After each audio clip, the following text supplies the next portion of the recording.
Hello again, everyone, and welcome back to Reddit Aliens. I'm John, and as always, thank you so much for being here. Good topic, let's do it. What is the creepiest paranormal activity you have ever encountered? Please remember to like, share, and subscribe. Bit of background. When my wife was young, her parents and siblings lived with one set of her grandparents. Her grandfather was murdered in the home. It happened in his bedroom upstairs. The room was used primarily as storage for the next 20 plus years. Her parents tried to sell the house multiple times, but living in a small town, everyone knew and the house would not sell, so they stayed. Years later, and while my wife and I were engaged, there was a murder trial which I attended in support of her family. I saw the crime scene photos. Important later. Another few years later, we had 2 kids. The oldest was 6 at the time. My wife's family does not talk about the murder, and our kids do not know about the murder to this day. My father-in-law decided he wanted the room where the murder happened to be a hangout for the grandkids when the family was in town. He put sleeping bags and a TV in the room ahead of a holiday, days-long get-together. We didn't like it, but stayed silent since the murder was a sore subject. My father-in-law also wanted all the grandkids to all sleep in there together. We were the first to arrive, and my son went into the room alone. He usually couldn't sit still long at that age, so after a couple of hours, I decided to check in on him. Here's our conversation. During the whole conversation, he was still and rigid and would not look away from the TV. "Hey buddy, everything okay up there?" "Yeah." "Okay, have fun." "Daddy, do I have to sleep in here? I don't want to." "Why not?" "I'm not alone." Every hair on my body stood up. "Well, yeah, I'm here with you, buddy." "No, there is someone in here with us." "Are they nice? Mean? A grown-up? A kid?" "A grown-up." "What are they doing right now?" "They're watching you." "You've never said anything like this at your grandparents' house before, and you've been here a lot." "They don't leave this room, and I've never been in here before." "Where are they now?" Without looking away from the TV, he points to the far corner, where his great-grandfather was murdered, and said, "They're standing over there. They don't move much." "Okay, buddy, you don't have to stay in here." And he left the room with me. When I was a teenager, my bedroom was in the basement. You could hear clearly anytime someone came down the stairs, and my bed was creaky, like lay down, sit, or move, and the springs would let anyone nearby know creaky. I was just starting to fall asleep one night and heard footsteps. I thought, no big deal. It's probably my mom coming to do laundry. Fell back asleep. I felt pressure on the bed behind me. I slept with my back to the stairs, and it creaked. Everything in me was screaming, "Don't move. Don't move, just lay here and don't move." I eventually fell asleep of exhaustion. This happened multiple times, and one night I had enough of being terrified, and when I'd heard the creak, I hadn't moved to do it, and felt the pressure next to me, I rolled over and sat up. Nothing. There was nobody physically there.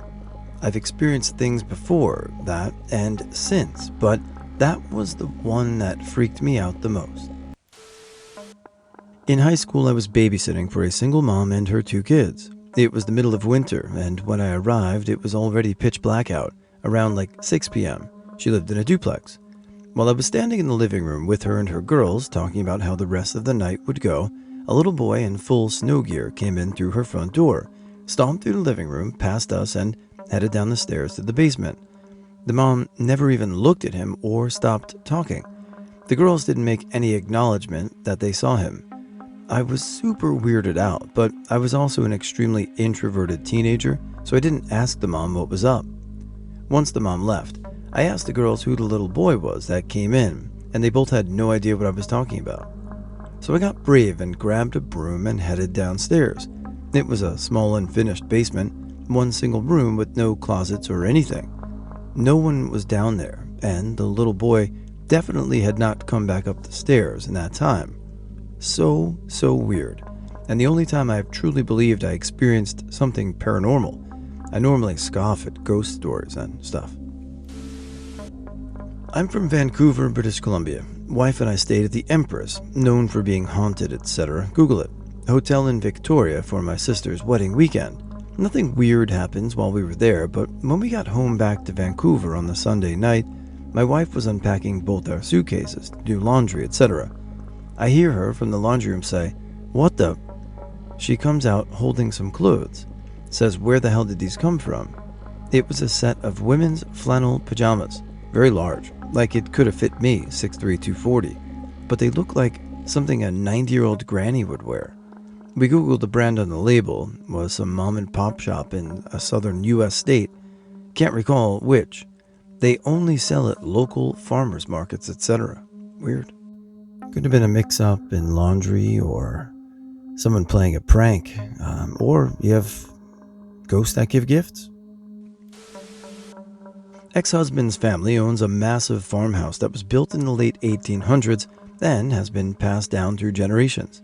They inherited from a pair of bachelor brothers and their sister, Aunt Kate.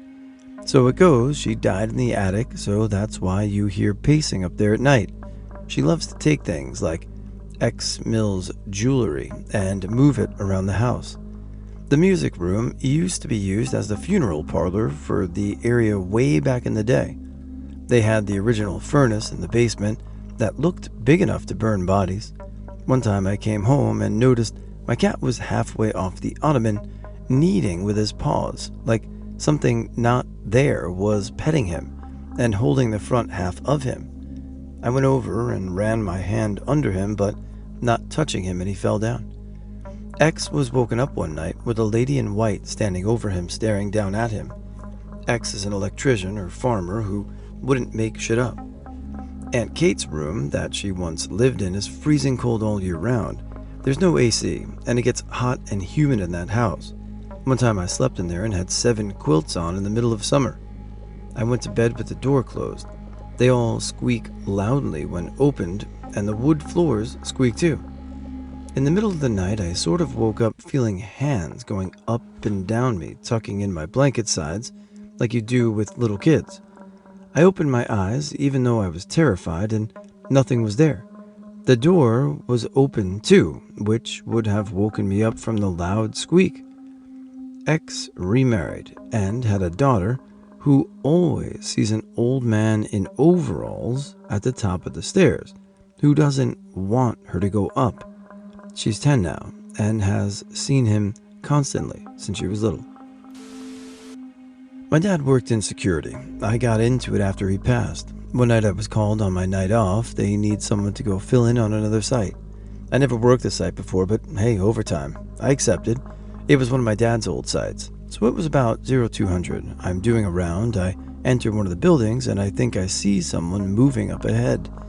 It's 0200 and the building is locked. There should not be anyone in there. I quietly close the door behind me and creep up for a closer look. At the end of a hall is a security guard, which is odd. I'm the only guard on duty at the time. So I am eyeing this guy, and I notice the uniform. It's for a company that doesn't exist anymore. In fact, it is for the company my dad worked for when he was at this site. So it hits me that this is my dad. I'm standing there watching him. He worked for and is apparently doing a round on the building and that I'm patrolling.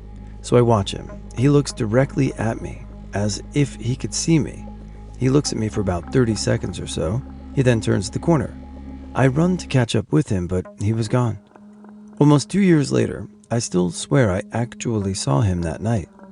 I don't know if it was a ghost, if it was a hallucination because it was one of his old posts and I was emotional, or if maybe somehow time loops exist and I actually saw him working the site in the past.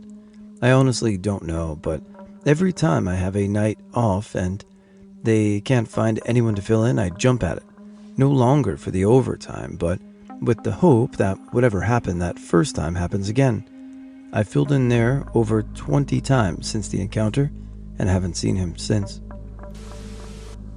I worked in an elderly care home doing night shift. A lady named Elizabeth who had Alzheimer's came down, which was scary in itself in her long nightie.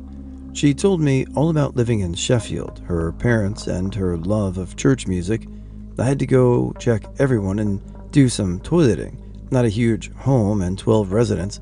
When I got to her room, she shared with another lady I found Elizabeth in bed passed away. To this day, I don't know if I'd sat chatting to her ghost or she had gone back to bed and died. I spent the rest of the night sitting by the phone frozen. So did Elizabeth know it was time? Always an interesting debate. I stayed in my wife's room at her mom's home in Yorktown, Virginia when our first child was born. I would always observe my infant talk to something in that room. He would cry nonstop and then would start cooing at something or to himself. One day while I was sleeping, I felt something choking me. I opened my eyes and, thinking it was a nightmare, and couldn't breathe. This went on for 5 to 10 seconds longer. I've always felt creeped out in that room. Weeks later, I mentioned this story to my wife's best friend, and the same thing happened to her. Never believed in ghosts, but there's something going on at that house. I know there used to be slave plantations around that location back in the day. TLDR, got choked by a ghost in my wife's mom's house. A series of experiences. For as long as I can remember, I've seen shadows and heard creaking, closing doors, misplaced items, and other unexplainable things throughout my childhood home. I've always watched horror movies and scared myself by reading creepypastas, which means I have several different escape routes planned out depending on where the serial killer that was obviously going to come for me tried to get in. One day, when I was in high school, I was home alone after school, sitting in the living room watching TV. From the mudroom that connected the living room to the garage, I heard a loud bang like someone smashing their fist against the door connecting the garage and the mudroom. Ran up to the kitchen with my phone, grabbed a knife, and peeked over the counter out the window toward the end of the house. No one is outside, no cars, and the garage door was still closed, meaning no one got into the garage. No wind slammed. And I eventually talked myself out of the whole serial killer thing, but I haven't been able to explain it, and it hasn't happened again. A different night, my parents were gone when I went to sleep. I wake up to knocking on my bedroom door. My parents wouldn't have knocked to check in on me sleeping. Without access to a weapon, I froze, because obviously this time it's going to be the serial killer, and just laid there for 10 minutes. Never heard any footsteps, nothing. Got up and went to my parents' room. They were both fast asleep. So it's not even like they had planned on coming home when I heard the knocking. A different day, I set a water bottle on the kitchen counter and continued walking towards the hallway. A couple seconds later, I hear the bottle fall, but when I get back into the kitchen, the bottle is across the room. Yet another day, I was home alone in the living room when I heard a sneeze from back towards the bedrooms. My first instinct was to say, "Bless you." My second thought was, didn't my boyfriend leave 30 minutes ago? During college, I came home for a break. I had to sleep in a loft bed, and I brought my sister's dog up with me because she liked to cuddle. I was woken up by both the feeling and sound of someone climbing up the ladder, which I was very acquainted with at the time. I could feel my sister's dog against my leg, laying between me and the ledge. When I felt something pet down the blanket, like they were petting the dog, I must have moved, because the dog realized I was awake and immediately turned around to jump onto my chest, and with her ears down, shaking. The intensity of events has toned down quite a bit, but for a stretch of time, something wanted to make itself known. I managed an internet cafe/comic shop that was in a 150-year-old building. On this particular day, we had a bunch of people that wanted to keep gaming after hours, so we closed quite late.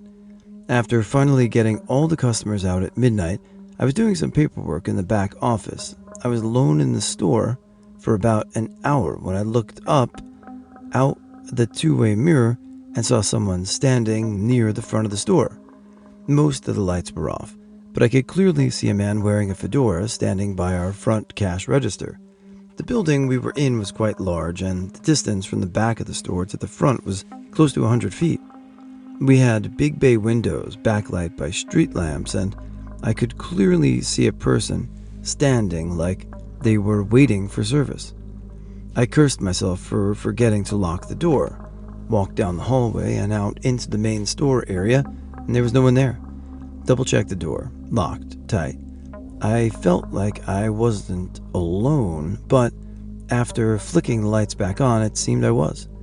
Lights off, back to my papers. Half an hour later, I felt myself being watched. I looked up out of the mirrored window again and saw the same shadow, except this time it was a few feet to the left and much closer. A man on the short side wearing a fedora facing the security window.